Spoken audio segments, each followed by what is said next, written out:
Hello, everyone, and welcome to the Advanced Applications for Autonomous Off-Road Vehicles using 4DV-Sim webinar. The webinar outline will go like that. We're talking about an introduction first, then we're going to show you a first application about an agricultural tractor, then a second application about a mowing tractor, then we're going to open the floor for question and answer period. The speakers, I start by introducing myself. My name is Danielle Nasrallah. I am the courseware lead and SME robotics at OPAL-RT Technologies. But knowing that I have a PhD in robotics, I do lecture robotics courses at Concordia University here in Montreal, Junia in France, Azib in Lebanon, and I do intervene in real-time simulation lectures at Hochschule Bonn-Rhein-Sieg in Germany. The other speaker is Mr. Josh Haddad. He joined OPAL in August 2024. He is a mechanical engineer and he's working with us as a robotics courseware analyst. So to explain the context and why are we animating today this webinar on off-road vehicles. The labor shortage is not anymore something to not take seriously, especially for off-road vehicles. I can name, for instance, the forestry industry.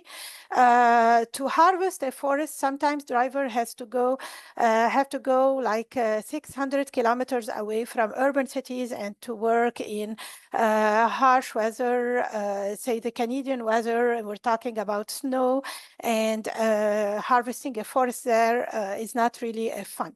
So the average age of drivers is currently about 50. So if we don't have 50 years, if we don't have a solution soon, we're going to be in troubles in 10 to 15 years from now. A second reason is the discomfort and the ergonomy issues related with driving heavy vehicles and so. That is aside the dangerous environment, and here I can think more about mining application and mining industry. The agriculture itself has been robotized since a while. It's not new. We can cite the Bunny Rub robot that has been where the Osnabrück University took care of that at the beginning in somewhere in 2009. And there are other teams all over the world that worked on agricultural robotics equipment. And finally, the concept of rush into prototyping that was still working until 2008, 2009 in this area, while now we are moving towards simulation and we're trying as much as possible to do simulation first in order to accelerate the time to market of the products. So after explaining the context, let us go now about this webinar and what we're going to talk about in this specific webinar. So 4DV-Sim has been acquired by OPAL since August 2024. It is a tool to do simulation with a bit of physics in it, and the simulation of vehicles as well as sensors. The rich library of sensors is really impressive, and this is what we like the most about this product. The first application is going to feature an agricultural tractor operating in MIL mode. So everything is taking place within one computer, which is going to be the 4DV computer. And the explanation about architecture will be given later on. And the second application is going to be in RCP mode. We're going to have a mowing tractor operating in RCP mode. That means that we exported the controller out of the 4DV computer. And of course, that will explain the possibility of adding other pieces of hardware and other software too later on. So to start by, I'm going to show this video about the tractor. It is an agricultural tractor. As you can see, it is of straddle type, and we can see it here moving on top of row crops, and it has to follow the row crops without doing any damage to the agriculture itself. And to the plant itself, I meant. And at the end of the row crop, it is supposed to do a U-turn to come back to another row crop. So you have here the row crop following, a controller for row crop following. And at this time instant, when the row ends, you see it doing a U-turn in order to attain another set of row crops. All this is simulated using 4DV. You can see that there is a 2D camera that is scanning all the time in order to do the maneuver appropriately. So at this level, I'm going to let the other speaker, my colleague, Josh Haddad, explain to you the rest and give you the details about this simulation. Go ahead, Josh, the mic is yours. Yes, thanks, Daniel. Hello, everyone. As Danielle mentioned, I'm going to explain all the details of the agricultural tractor demo that was shown in this video. For that, I will start by the simulated components. Here we have a scene of a field with row crops having a length of 80 meters, and the field contained 15 row crops with a spacing of 2.25 meters between each row. The height of the row is 1.2 meters. Additionally, each row crop consists of 2 rows spaced 1 meter apart. The second component is a straddle tractor with an Ackerman-based steering mechanism. The rear track of this tractor is 2.4 meters, while the front track is 2.28 meters, and the wheelbase is 2.95 meters. It is worth mentioning that the minimum height of the tractor is 1.35 meters, which is obviously greater than the height of the row crops. And the tractor is equipped also with a 2D camera operating at 20 Hertz with an image resolution of 1920 x 1080 pixels positioned at the center of the tractor. For the row crop controller, we'll start by defining the imaging region of interest, followed by the edge detection algorithm, and finally the computation of the deviation in pixels and in degrees in order to steer the tractor accordingly. So for the first application, in order to prevent capturing all the irrelevant camera data, the region of interest will be delimited only to the row crops that the tractor is aligned with, as you can see it here in green, to avoid any misleading to the controller and obtain the minimum required data while performing the computer vision algorithm. So for the first controller, which is the edge detection algorithm, knowing that the region of interest is defined above, we will start by applying the image processing techniques to correctly filter out the row crops. Then we're going to apply edge detection algorithm to identify the edges of the row crop. And finally, we're going to classify the lines based on this edge detection into the left lines and the right lines, as you can see it here in the figure. After classifying the lines, we will compute the average line for both the left and right lines, and this will result in the computed red and blue line, as you can see it here in the image. After computing these two lines, we will zoom in on the orange rectangle to show how the deviation in the pixel is calculated, as you can see it on the right side.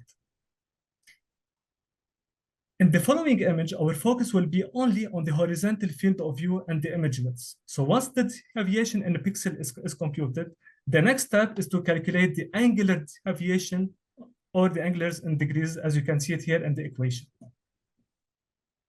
Now moving to the flow chart of the edge detection, we will start by initializing the node and the computer vision parameters, and we will subscribe to the image. If the image is well decoded, we will apply edge detection algorithm to identify the row crops. And once these lines are detected, we'll then classify them or regroup them into right and left lines. And then we're going to compute the average representative line using data filtering through a Kalman filter. And based on this, then the navigation deviation is calculated. And next, the steering angle is computed. At this stage, a lock phase is enforced to pause the system, ensuring that no other image interferes with the controller, thus maintaining a data synchronization mechanism.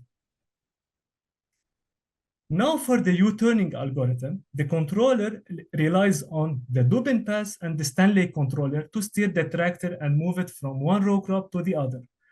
This method involves generating a trajectory based on the Dubin pass to reach a desired point while ensuring the shortest possible path and satisfying the limited turning radius.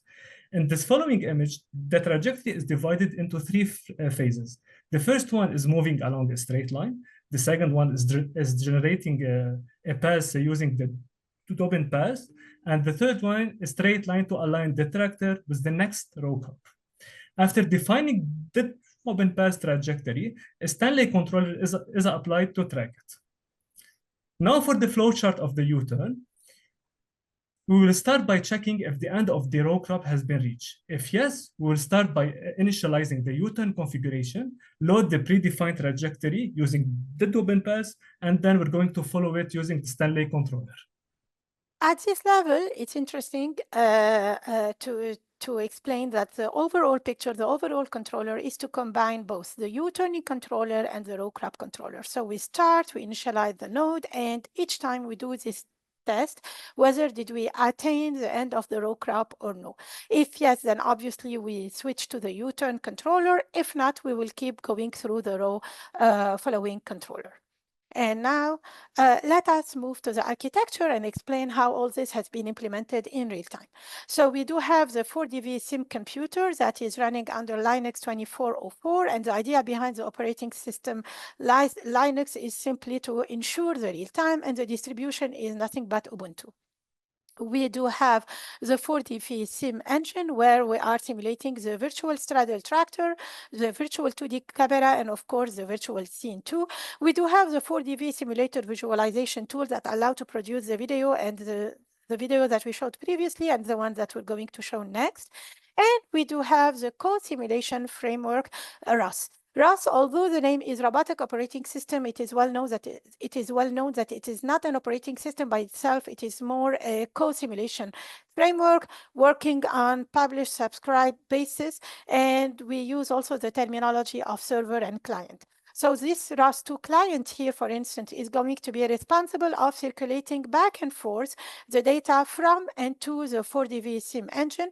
And on this side, we do have the controller, one responsible of row crop following, as we mentioned previously, and the second one of U-turning. Of course, there are the ROS2 launch files too, in order to ensure the good sequence of all this. And we didn't mention it either, as I can see it, but everything is coded using Python. Now, let us see some simulation results. So the tractor started here, it ended the track here, it went through all the odd crops, and of course we can come back and do the even one. So you can see it going this way, U-turning, going to this one. And here at this level, we're showing you a zoom in on this orange rectangle. So the bump here that you can see at this level is at the end of the U-turn. This bump, you can see it here, and you can see that it ended up entering properly the row crop. And here we can see it going out through the U-turning algorithm. Next, let us have a video showing again the application with more details on the edge detection algorithm. So you can see here the edge detection algorithm in the camera, and here we switched the view for you to see in real time the edge detection algorithm. The computation of the deviation in pixels and moving it to degrees. And at the end of the row, there is a test to be done, and okay, now we have to enter the U-turn algorithm using Dubin's path and Stanley controller, as well explained by Josh. And now, as you can see, we're going to attain the third set of row crops. So we skip the even one, and then we can do the even one on the when coming back. Here again, you see in real time the edge detection algorithm. Okay. And now we have to move to the second application. It is about a mowing tractor. So it is a tractor equipped with a mower arm, as you can see here, and it's going to go through the road, and it's going to follow the sidewalk in order to mow the grass. As you can see, there are trees that are playing the role of obstacles. There are rocks here, and definitely the mower arm has to avoid these rocks and trees, all these obstacles, in order to achieve the mowing appropriately without being hit and broken. So we have here a short video explaining the situation. So you can see here that the tractor is following the sidewalk. It is equipped with two Lidars. One of them is to follow the sidewalk, while the second one is to unfold the mower arm in order to avoid obstacles.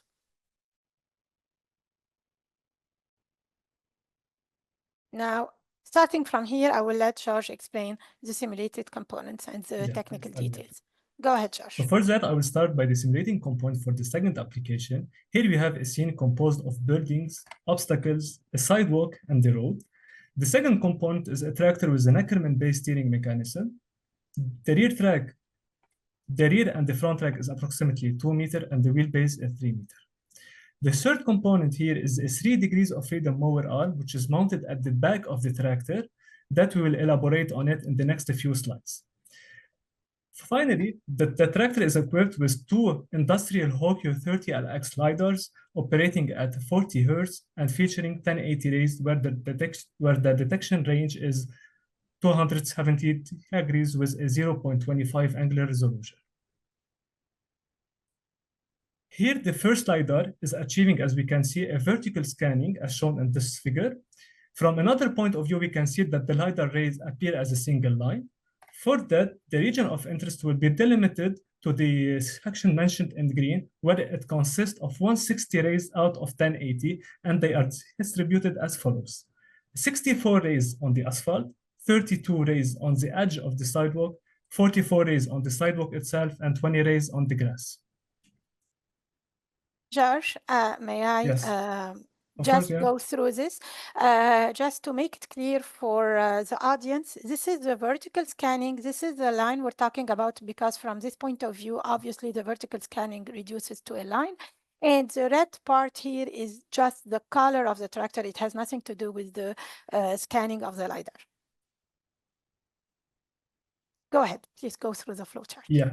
The flowchart for LiDAR one starts by collecting the LiDAR data from 4DV, checking whether the LiDAR data is valid. If yes, we're going to process in order to determine the region of interest. And then we're going to save the initial detection as a reference. And then we're going to compute the difference between the reference and the current LiDAR data. Then we're going to determine the gradients. Once the gradient is computed, we're going to use it in the region of interest, and we're going to use the bank control to steer the tractor based on the resulting deviation, as you can see it here. Now we're going to present also two faulty cases in which the tractor appears to have been hit by another truck or something else. So the first faulty case, we can see clearly that the tractor drifts from the road. However, at this stage, the tractor can regain control and steer the front wheel accordingly to reposition itself near the sidewalk and retrack it properly, as you can see it now in the video. Also, another case, when the tractor goes beyond the sidewalk, as you can see it, it will recover also itself to retract the sidewalk and continue following the path correctly. So we can see here by adjusting the steering angle accordingly to follow the path of the sidewalk. Now, for the mower arm. The mower arm, as mentioned previously, it is nothing but a 3 degrees of freedom serial robotic manipulator composed of 3 links, the upper arm, the forearm, and the end arm. They are connected together via 3 revolute joints, joint 1, 2, and 3 as follows. Here we can see the DH table.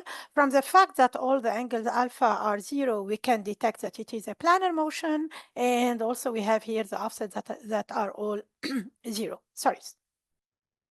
Having said that, we're going to focus a bit on the joint limits, upper and lower limit, because this is going to explain and justify the choice of the region of interest that George will go through in a while for the LiDAR number 2. That is responsible of folding, unfolding the mower arm in order to avoid obstacles. So the upper, the first joint is limited to 0, and this is the position at 0. If not, it is 90 degrees. So at 90 degrees, it will be fully horizontal. This one currently is at 0. It can be negative 90, and it can go to positive 60. And the third one is at, can go from negative 120 to 0 degrees. The initial state, currently the reference state is this one where the 3 of them are zeros. I'd like to show you 2 configurations that are interesting. This one is when the mower arm is fully stretched, but of course we don't want to go through that because that is also meaning that we are in a singular configuration. What we want to say out of that is that for this set of angles, the arm is fully stretched and there is no need to detect anything seen by the LiDAR above the fully stretched one. So if 6.48 represents the fully stretched configuration, there is no need to do whatsoever folding, unfolding maneuver when the obstacle is beyond the 6.48 meters. Another interesting configuration is when the mower arm is deployed and it is touching the ground. In this case, we have 6 meters for the corresponding set of joint angles. So having said that, I'll let George again explain the regions of interest, the region of interest for the LiDAR.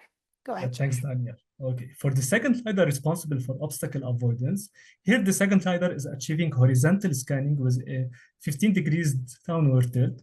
This region of interest include 225 LiDARs out of 1080 as shown in the figure, which are used to handle both forward and backward motion. To avoid confusion, the region of interest is redefined in the figure at the right side to clarify that some LiDAR's rays fall outside the useful detection zone and are excluded from processing. Region A and Region E are ignored due to interference from the tractor's wheel. Region C and D are excluded as well since they provide irrelevant data and partially capture the mower arm. For that, the focus will be only on Region B, which contained valid obstacle data. Now for the flowchart for the second LiDAR, it is similar to the other flowchart. I'm going rapidly through it because it has the same logic. So if you have any question related to it, we can go over it later on. So here, if the detected obstacle is there, we're going to trigger the mower arm in order to fold it or unfold it based on the detectable obstacles. On architecture. As mentioned previously, in this case, we're doing currently an RCP application, and we are opening wide the possibility to move towards adding another piece of hardware or another simulation software. So the 4DV computer is still the same. It is running under Linux 2404 Ubuntu distribution. We do have the 4DV-Sim engine that is simulating the virtual tractor, the virtual mower arm, which is a 3 degrees of freedom robot, and the virtual LiDARs 1 and 2. We do have the simulation tool as before, a visualization tool as before. Now we are using a co-simulation framework from OPAL, it is Orchestra. And we do have the controller that has been exported in a real-time simulator from OPAL. And this one is operating using the operating system OPAL-RT Linux, that is a Linux customized to OPAL-RT product. So we do have the same terminology as before for ROS, because we're talking about a co-simulation framework. So we have the server, the client, publishing, subscribing, same terminology. What do we have here is this first pair of, so server 1 and client 1 are responsible of bringing data in and out of the 4DV-Sim.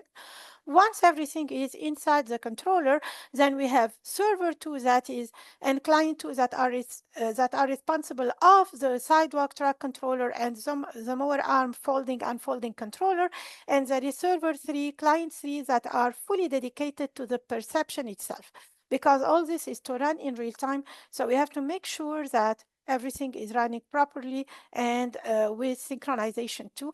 Here at this level, we have a time synchronization versus the data synchronization that was involved in the previous case. And now, time for the demo.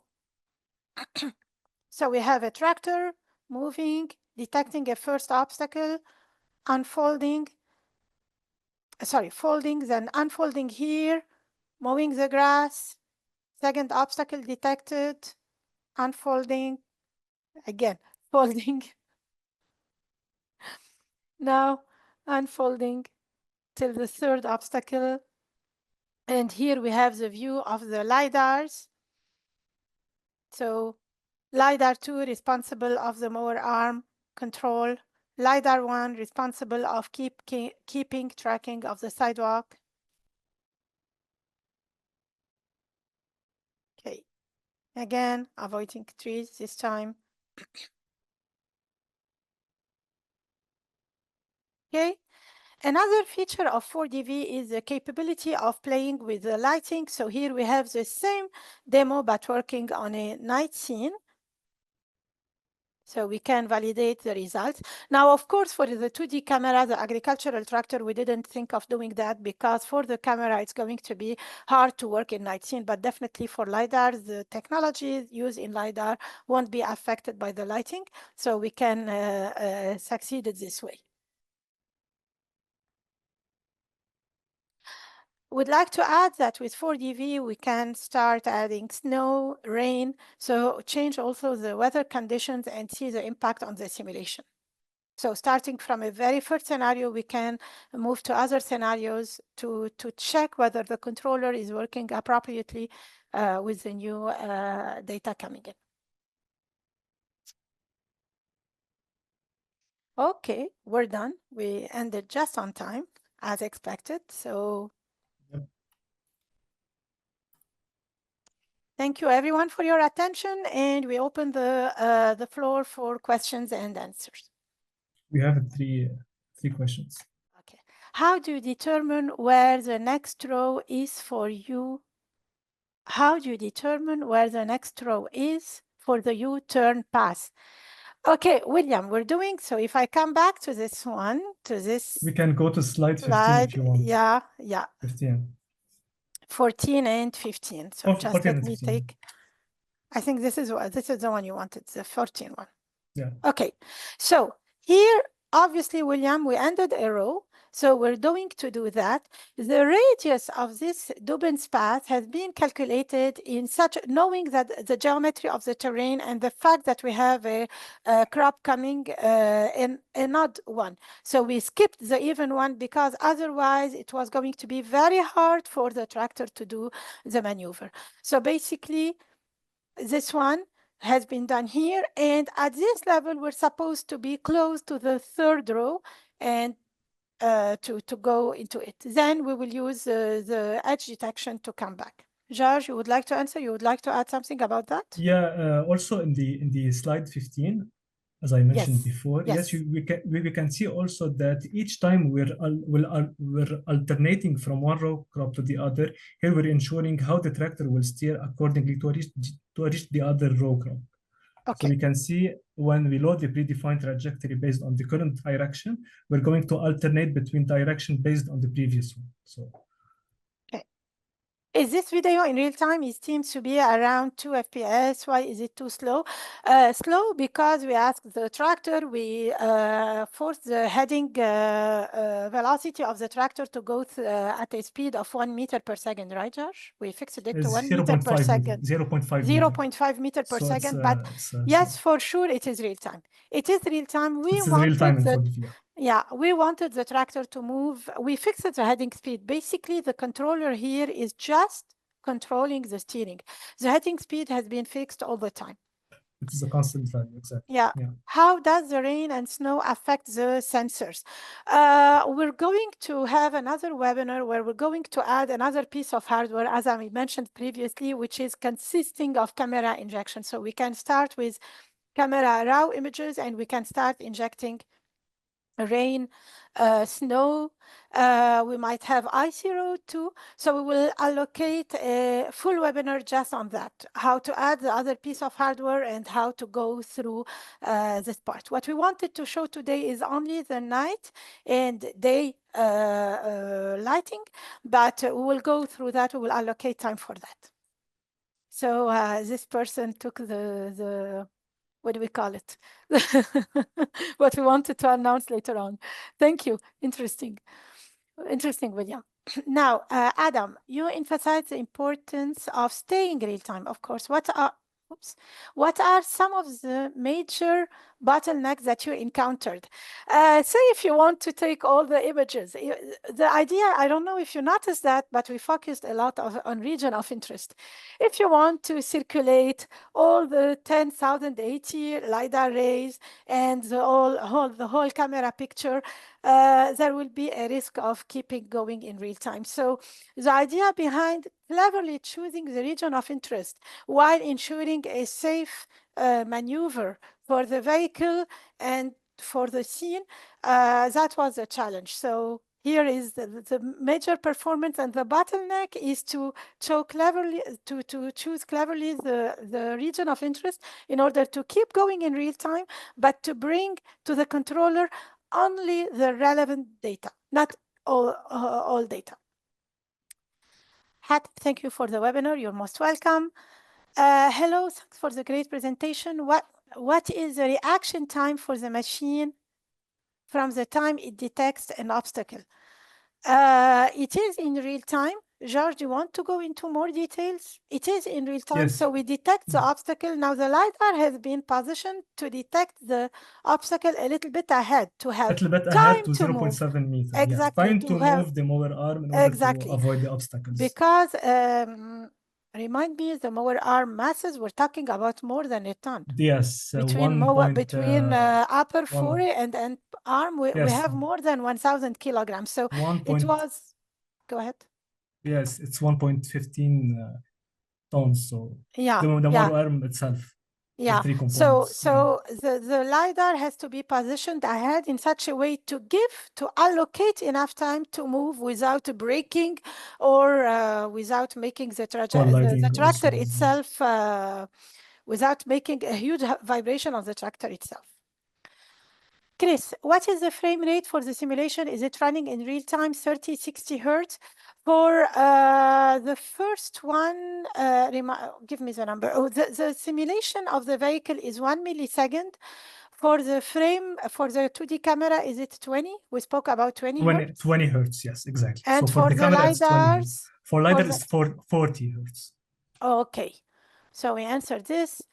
Katla, I'm working on autonomous lawn mower. 4DV simulation is applicable to my application. Let me know. Yes, of course it is. Yes. Contact us. Etienne Villemure, is it possible to add some noise in the sensor, the LiDAR, for example, to replicate the behavior of a real sensor? Yes, it is. As I said, we do have now a piece of hardware responsible of camera injection, and to add more noise to the LiDAR, it is feasible. By the way, George, in 4DV, there are two names, like when it is a perfect sensor versus when it is... Exactly. We have an option elaborate on that? Yes, we have an option in 4DV that we can make the sensor perfect. So so if we can just like do not choose this option, we're going to activate the noise of the sensor, and we're going to simulate a real sensor in 4DV.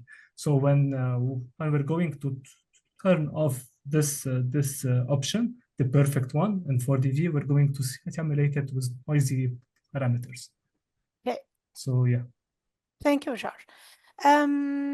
Where are we? Can the simulation distinguish objects based on material classification? Are we at this level to distinguish objects? We're going to use a 2D camera. Have we done the usage of 2D camera was just illustrated with you Exactly, but guys for 2D here. LiDAR, to distinguish, are we talking, say, about whether we're talking about which application, just yeah.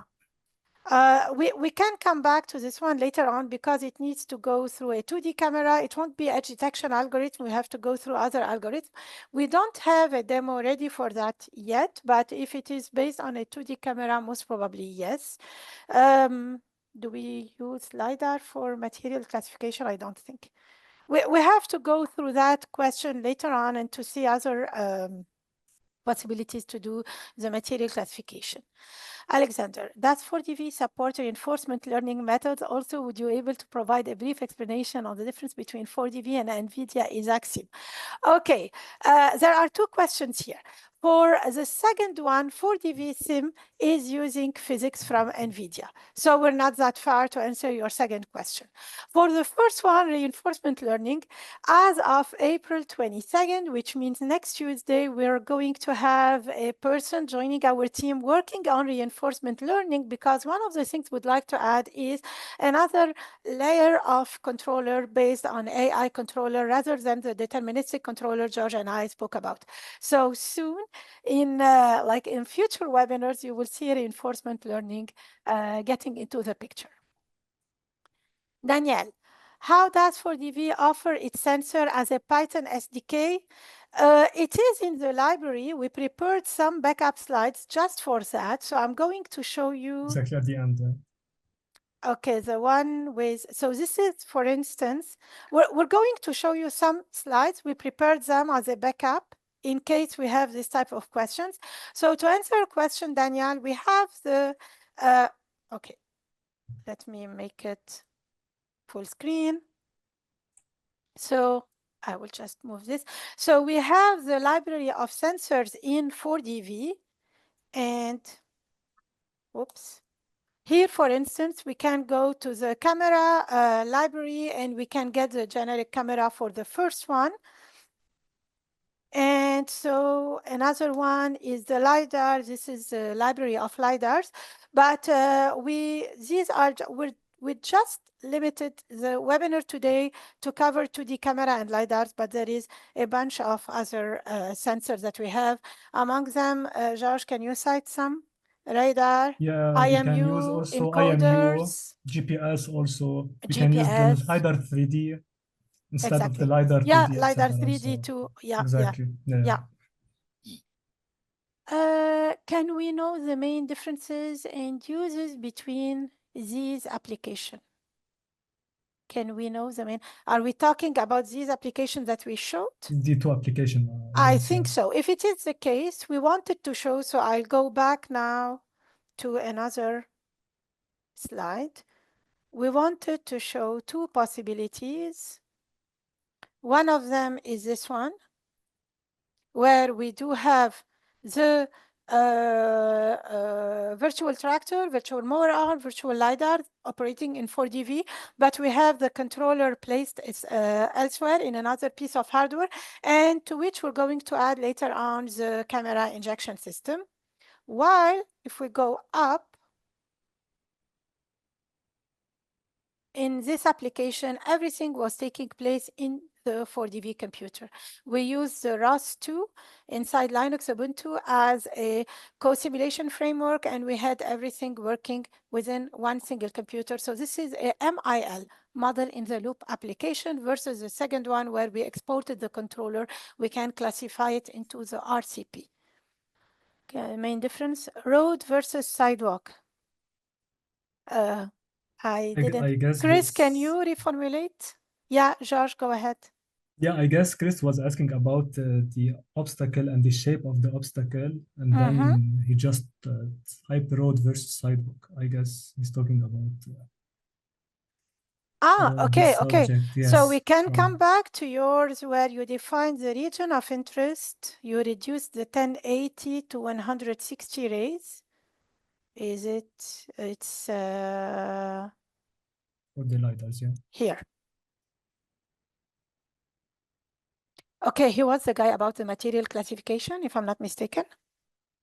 I think so. Yeah. So exactly, we spoke about the fact that the first LiDAR, the one tracking the sidewalk, is achieving vertical scanning. And we saw this is a view where you can see that part, but we insisted to say it is a vertical scanning. So do not expect, it's not going on the grass this way. So from this point of view, you can see that the whole area of scanning is just reduced to a line. And what we wanted to show here is that if the tractor is following appropriately, as a reference, this is a good reference starting point. We are supposed to have the 64 rays here on the asphalt, and we have these on the sidewalk, edge of the sidewalk, then these on the sidewalk, and these on the grass. And it is all with respect to this initial reference. It is based on this initial reference that we're going to take action later on. So if we see, we're computing the mean value for each time, what's going on the asphalt, what's going on the edge sidewalk, and grass, in order to adjust and to do bang control and adjust to the left and to the right the steering. I hope we answered clearly now. What else? Do the controller simulation and sensors all step at the same time rate, or it is a multi-rate co-simulation? It is multi-rate co-simulation. As we can see it right there, as we described for each sensor rate. Thanks for the webinar. Why in the first architecture, the communication protocol for ROS is UDP, and in the second one, it is TCP? Do you have an answer right away? Yes, I have an answer. For ROS, we're using here in this application the UDP communication in order to exchange the data. But for the Orchestra needs to be published via TCP port because it's like requesting a service to be sent. So because Orchestra is the co-simulation tool and it's running in real time, so we're obliged to use the TCP IP in this application. ROS is just the UDP connection. We can use also ATCP, but for this application, we us, use the okay. UDP. Exactly, for us. Okay. Austin, what type of lidars are you using? It is the Hokuyo. Hokyo 30LX. Yes, it is an industrial LiDAR. Whoops, I don't Yes, know. if we Okay, go, but you answered the question. yeah. Anyhow, it is in the slides and we can come back. We're going to post the video of this. Then, Why did you choose ROS plus UDP for the tractor and Orchestra plus TCP for the mower? because the mower later on is going to open to other subjects. If someone is interested to know the forces that can forces or the wrench, okay. I will reformulate. If you are interested to know the wrench that is seen by each joint, and so we have to add a physics-based engine on top of it. So if we want to go beyond what we are showing today, and if we want to analyze the forces that are seen by the mower, or even in another application, say excavation or so, we need to go through a physics-based engine. And the way to open to the connection of other piece of hardware, say the camera injection or other piece of software, a physics-based engine will be via the scheme we are showing here and the architecture via Orchestra. While running the simulation, are there going to be topics publishing the vehicle status and sensor data? Yes. Similar to what is happening with Gazebo, yes, we do have these topics. Is there documentation on how to use all these features? We're working on that. And by the way, George and I are going to send a paper for publication soon, explaining these cases and giving more details about the simulation. And so there will be documentation, scientific documentation following all this. What are the major differences between the 4DV and other simulator like Sim and Gazebo? We do have, well, similarity between Sim and 4DV has been explained because of both using physics-based engine, physics engine. Gazebo is a physics engine where you can have many solvers. We do have our courseware built in Gazebo, by the way. So we have ODE. Can you help me, George? Yes. Dart, ODE. We're talking with Gazebo, we're talking about physics engine with, okay, in order to avoid confusion, physics, PHYSICS, while for 4DV simulator, we're using physics, which is the word of NVIDIA, PHYS capital X. So 4DV is more a high fidelity tool with the sensors and so on, with a little bit of physics engine in it. But if you want the wrench, the force, the torques, you have to go through Gazebo or other physics-based engine. I hope I made it clear and explained clear the difference between PHYS capital X and the physics, the word physics. Do 4DV-Sim users have access to all algorithm controllers shown today, such as edge detection? Yes, we can show you this part, of course. It's going to be a demo, a public demo later on. Yeah, okay, Chris Hawkins came back to us with material classification, so we answered this one. Great job to the whole team. Well, thank you, Aldo. It was clear, engaging, and really showed the value of 4DV as a robotics. I found the simulator especially valuable for developing and testing algorithms before deploying them on real system. It's a powerful tool that bridges the gap between simulation and real-world robotics. Thanks to everyone involved for making this collaboration a success. Thanks to you too, Aldo. Because we have to cite here that Aldo gave us the first edition of the demo with ROS1, then George moved it to ROS2 and changed a bit in the algorithm to make the edge detection work, and altered all the places with, there were many places to alter in order for it to work in ROS2. Gabrielle, what if the obstacle to cross was a body of water or a puddle? Is it simulatable? Yes, it is. We have to think of it, but yes, it is feasible. Are there also crawler tractors among the available vehicles, crawlers instead of rubber wheels. We have to go through the library and to check that. I'm going to go back. Whoops.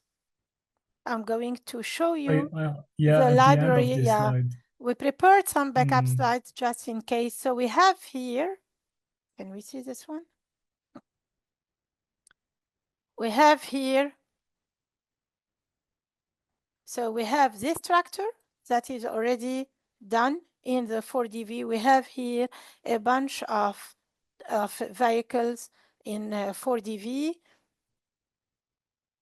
So, and I'm going to show also the straddle tractor. Here you go. So we have a bunch of vehicles. We have to check whether we have the crawler tractor but we have a bunch of vehicles. How did you synchronize the different simulation running at different rate? Is there extrapolation of data for the co-simulation communication? Okay, I'm going to come back to the orchestra.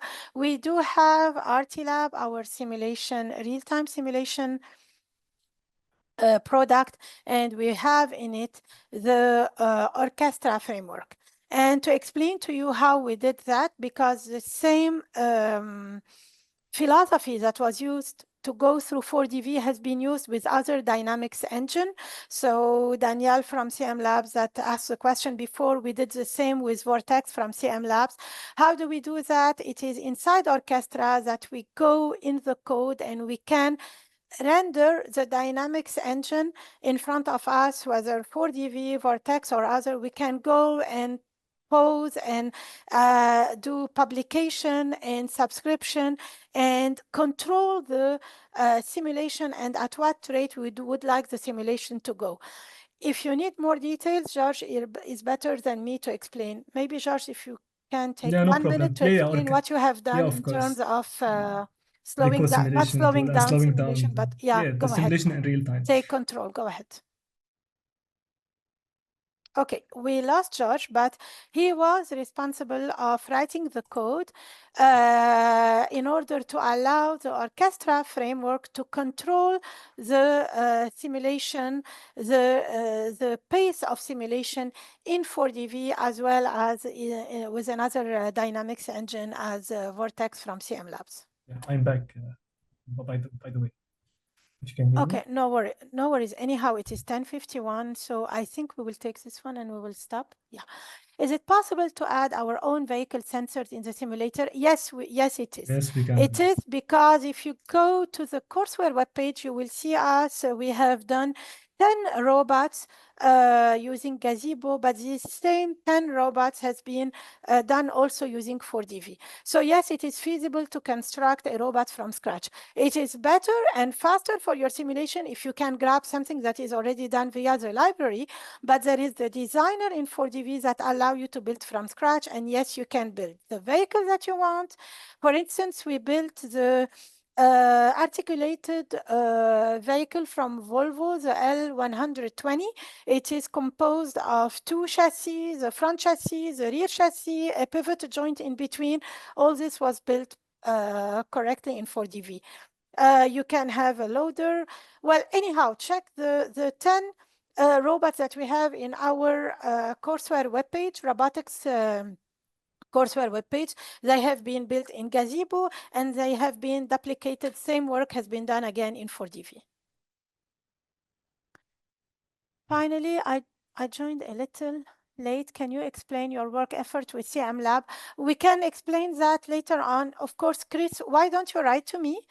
Please go ahead and write to me and we can explain all that, because the seminar was supposed to be closed at 10:45, but thanks to the interest of everyone here, we are, it's 10:53. But please go ahead, write to me, and we will explain to you what has been done with Vortex. And anyhow, we're working on an international project together with Vortex too. So we can give you a clear explanation of how we did this. Thank you. Thank you, everyone. Thank you for your attention. Thank you, everyone. And goodbye. Goodbye.